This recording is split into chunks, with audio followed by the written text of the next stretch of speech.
किसान साथियों राम राम। आशा और उम्मीद करता हूं कि आप सब ठीक ठाक होंगे।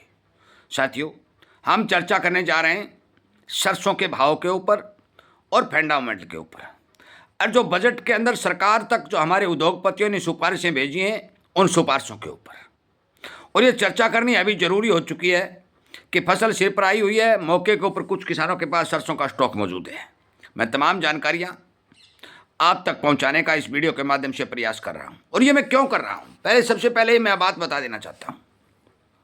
मेरा किसी को भ्रमित करने, किसी को डराने या किसी प्रकार का झूठा प्रचार करने का कोई उद्देश्य नहीं है। मेरा एक उद्देश्य है कि जितने भी कारोबारी होते हैं जो अपना कोई काम तैयार करता है, कोई माल बनाता है, कोई कार बनाता है, कोई जीप बनाता है, वो सब अपने धंधे के प्रति जागरूक होते हैं। उन्हें डिमांड, सप्लाई, प्रोडक्शन हर चीज़ की जानकारी होती है और वो इसके ऊपर विशेष तौर पर ध्यान भी रखते हैं।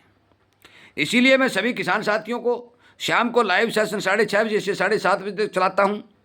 दिन में भी वीडियो के माध्यम से जानकारी देता हूँ कि आप जो अन्न उत्पादन कर रहे हैं उस अन्न उत्पादन के फंडामेंटल को, सप्लाई को, डिमांड को, इन बातों को आपको समझना बहुत ज़रूरी है। और यही बातें समझाने के लिए मैं लगातार बाजार की एक एक जानकारी किसान तक पहुंचा रहा हूं।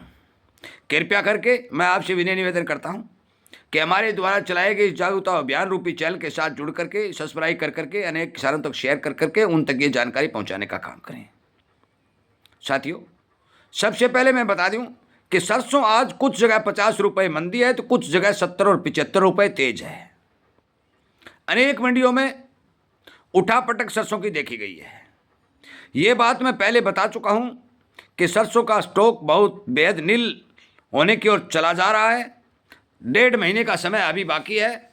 नई अगेती सरसों की अराइवलें जो बाजार में आ रही हैं उन किसानों को भी अच्छा भाव मिल रहा है, परंतु नमी के नाम पर उनको नुकसान ज़्यादा हो रहा है और भाव को ज़्यादा तोड़ा जा रहा है। दूसरी बात, जो बजट हमारी सरकार पेश करने जा रही है उस बजट के अंदर हमारे तमाम उद्योगपतियों ने जो तेल का कारोबार करते हैं उन्होंने सरकार तक 2-3 परफॉर्मे भेजे हैं। उन्होंने अपनी मांग भेजी है, मैं आपको बताने जा रहा हूं। पहली मांग जो मैं लंबे समय तक लगातार उठाता रहा हूं, वीडियो के माध्यम से आप तक पहुंचाता रहा हूं और आपसे विनती निवेदन करता आ रहा हूं कि आप मेरे द्वारा बनाए गए एक एक वीडियो को सरकार तक पहुंचाने का काम करें ताकि सरकार को जगाया जा सके, सरकार को बताया जा सके। हम भी कर रहे हैं, परंतु आप हमारे देश के तमाम उद्योगपतियों ने 3-4 मांगें जो मैं आपको बताऊंगा वो सरकार तक लेटर के माध्यम से सभी जगह पहुंचाने का काम किया है। पहली मांग, उन्होंने कहा है कि हमारे देश के अंदर जितने भी खाद्य तेल बाहर से आयात होते हैं उन पर समान ड्यूटी लगाई जाए।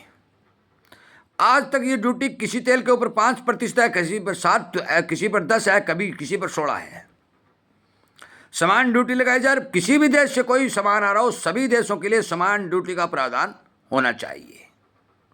दूसरी मांग, नेपाल के रास्ते जो हमारा खाद्य तेल लगातार फ्री ड्यूटी आ रहा है, तकरीबन 70,000 लीटर तेल प्रतिदिन हमारे देश में आ रहा है, उसके ऊपर ड्यूटी बढ़ाने का काम किया जाए ताकि देश के उद्योग को, देश के किसान को बचाने में कामयाबी मिले और किसानों का रुझान तिलहन की ओर बढ़े।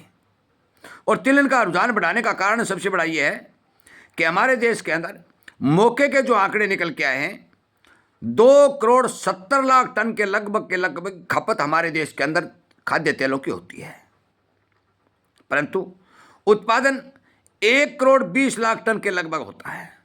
हमें 1.5 करोड़ टन तेल के लगभग विदेशों से तेल आयात करना पड़ता है, जिसके ऊपर सरकार का कम से कम 2 लाख करोड़ रुपए का खर्चा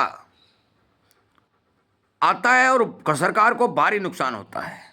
तमाम उद्योगपतियों का कहना है और हमारे महाराष्ट्र के किसानों ने जो पिछले दिनों आंदोलन किया था उसमें भी यह मांग उठाई गई थी। मैं भी लगातार मांग उठा रहा हूं आपके माध्यम से, आपके सहयोग से जो जागरूकता रूपी चैनल ये चलाया जा रहा है इस पर यह बात कही जा रही है कि जो विदेशों से आयात होकर हमारे देश में तेल आ रहा है उस तेल पर जब तक ड्यूटी पूरी नहीं बढ़ेगी, जब तक उस तेल का आयात नहीं घटाया जाएगा, तब तक हमारे किसानों को चाहे कोई भी जिन्स हो उसके भाव बम्पर नहीं मिलेंगे। अगली बात उन्होंने क्या कही है, उन्होंने कहा है कि चाहे सरसों खली हो, चाहे अरंडी खली हो, चाहे सोया खली हो, जितने भी हमारे देश के अंदर खलियां हैं उनकी डिमांड विदेशों में भारी भरकम रूप में दिखाई दे रही है, क्योंकि उनमें बहुत अच्छे मात्रा में प्रोटीन पाया जाता है। तो इनके निर्यात को संपूर्ण रूप से खुला रखा जाए ताकि विदेशी लोग हमारे साथ जुड़ सकें, हमारी खली का निर्यात हम कर करके किसानों को ठीक भाव दे सकें। अगली बात उन्होंने ये की है कि सोयाबीन की खली जो होती है वो भरपूर प्रोटीन से युक्त होती है, उसको हमारे खाद्य पदार्थों में मिलाने की योजना पर विचार किया जाए ताकि हमारे इस खली की खपत भी बढ़े और किसानों तक इसका फायदा भी हो। साथियों, जो मांग मैं वीडियो के माध्यम से लगातार करता आया हूँ, वही मांग हमारे खाद्य उद्योग के जितने भी सेंटर हैं, जितनी भी संस्थाएं हैं, उन्होंने सरकार तक पहुंचाई है। ये वित्त मंत्री, गृह मंत्री, कृषि मंत्री सभी मंत्रालयों में अपनी डिमांड भेज दी है। अब सरकार क्या फैसला लेती है ये आगे बजट में पता चलेगा। अगली बात साथियों, अब मैं बता देना चाहता हूं बजट का असर जो क्या होने जा रहा है। यदि इन मांगों के ऊपर विचार करके सरकार ड्यूटी एक समान कर देती है या किसान को भाव दिलाने के लिए भाव ड्यूटी बढ़ा देती है तो 100% हमें तिलहन के मामले में अच्छे भाव मिलने की संभावना मिलती है और दिखती भी है। मौके के ऊपर हम चर्चा सरसों पर कर रहे हैं। सरसों की फसल में जो हमें बम्पर उत्पादन के समाचार मिलते आ रहे हैं, कुछ वीडियो बना बनाकर कुछ अलानिश बोल रहे हैं, साथियों मैं उन वीडियो का समर्थन कभी नहीं करता, क्योंकि इतना भारी भरकम उत्पादन होने की संभावना नहीं है। सरसों का स्टॉक देश के अंदर बिल्कुल नील की ओर जा रहा है। सरकार के पास, स्टॉकिस्ट के पास बहुत कम मात्रा में सरसों है। सरसों का सीजन ऊपर से आ रहा है, नई सरसों की अराइवलें बाजार में बढ़ती आ रही हैं, फिर भी सरसों के भाव में ठीक ठाक से वृद्धि या स्थिरता देखी जा रही है। इसका मतलब ये है कि सरसों के फंडामेंटल संपूर्ण रूप से मजबूत हैं। देखिए, मैं बेचने और रखने की बात किसी भी किसान को कभी नहीं कहता। कुछ किसान कहते हैं या कहेंगे कि आपके कहने से हमने सरसों रोक ली। देखिए, मैं कभी रोकने की बात नहीं कहता, मैं कभी बेचने की बात नहीं कहता। मैं बात करता हूं बाजार के अनेक तरह के फंडामेंटल की, बाजार की जानकारी की, सरकार की फैसलों की और आपकी आवाज़ को सोशल मीडिया के ऊपर उठा करके सरकार तक पहुंचाने की। और इसी मुहिम को हर किसान तक पहुंचाते हुए उसे ये बता देना चाहता हूं कि आप जिस जिन्स की खेती कर रहे हैं, आप जिस जिन्स का उत्पादन कर रहे हैं, उसके बारे में आपको तमाम जानकारियां होनी जरूरी हैं। साथियों, पिछले साल मैंने आपको ये बताया था कि 80 लाख टन न्यूनतम और 90 लाख टन अधिकतम पैदावार सरसों की हमारे देश में होगी। बिजाई भी 80 और 82 और 85 लाख हेक्टेयर के लगभग की बिजाई मैंने पिछले साल बताई थी। अब की बार जो आंकड़े निकल के आ रहे हैं, बिजाई कोई 1 या 2% बढ़ने के समाचार हैं और ज़्यादा से ज़्यादा वो बढ़ेगी तो मान के चलो 85-87 लाख हेक्टेयर से ज़्यादा बढ़ेगी नहीं। एक बात उत्पादन की करने जा रहे हैं। मैं आपको स्पष्ट तौर पर बता दूं भी हमारे देश के अंदर वही पिछले साल का उत्पादन 85 और 90 हो सकता है, 88 भी हो जाए, हो सकता है 92 लाख भी हो जाए। इससे ज़्यादा उत्पादन होने की कहीं से कोई खबर नहीं आ रही है। जो मौके के ऊपर किसानों द्वारा रुझान बताए गए हैं, संपूर्ण सटीक आंकड़ा फरवरी के पहले सप्ताह या फिर दूसरे सप्ताह में जो ही किसानों की फसल ठीक होगी, मौसम का मिजाज देखा जाएगा, कितना फायदा और कितना नुकसान सामने आएगा आप तक पहुंचा दिया जाएगा।